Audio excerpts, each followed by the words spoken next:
How you doing? My name is Khalil. On April 17th, I want you to come out and vote for me for Newark School Board. The only way to ensure high levels of support is to break down the system into smaller parts. For example, we will evaluate each department separate, from counselors to lunch aides, from principals to teachers, all the way to staff like secretaries and librarians. After breaking down these different departments and evaluating the confidence levels of all staff and how they feel about the current environment in the schools, and also how they feel about the future of Newark Public Schools, we will ask a plethora of questions in order to unearth the true feelings towards our schools. After a long time under the oppression of Trenton, we will finally take ownership and responsibility for our youth's future. We will finally get the health of our schools back on track and even better than ever. You see, the key to maintaining continuity is communication. Communication is always key in relationships, whether it's family, community, or politics. If we don't communicate with each other, then we will be right back where we started or where we came from instead of moving forward. So we plan on being a conduit between the superintendent and the principals, between the teachers, and most importantly, the parents. If we can't figure out a way to bring more parents to the table, to voice their opinions and their concerns, then we will not be able to reach the amount of kids that we can if we receive full cooperation from the parents and guardians. That's why my main focus is to get the parents and the community involved and engaged. No one wants to see their child, or any child for that matter, fail. As bad as the socioeconomic environment is, no one, no matter what they're going through, wants to see children fail. And as far as policy go, most policies are spot on. The problem is the implementation of these policies and the enforcement of said policies.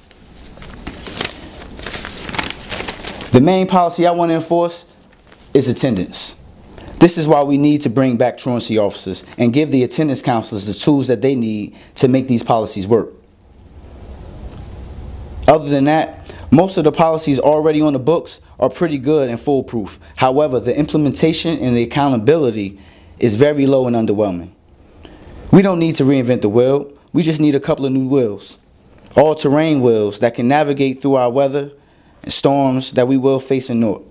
That's why we need a competent superintendent who is a team player and understands the magnitude of our situation.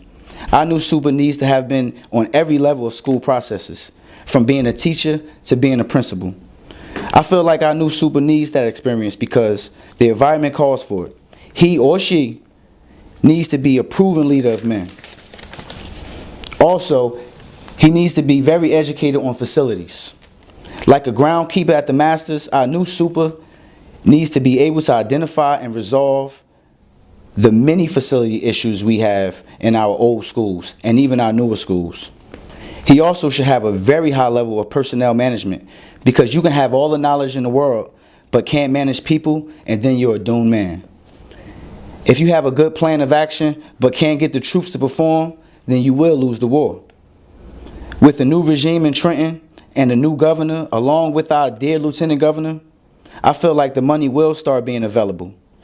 Just in the first couple of months, we already got a raise. I feel like we will finally get the resources we need to effectively run our district. We lost local control last time due to mismanagement. It's been 20 plus years, and I truly believe we have learned from these mismanagements. We will not have backdoor contracts. We will not have principals owning public schools and buying outdated, obsolete books to make a profit. Those days in Newark are over. If you want a contract, you have to bid and earn it.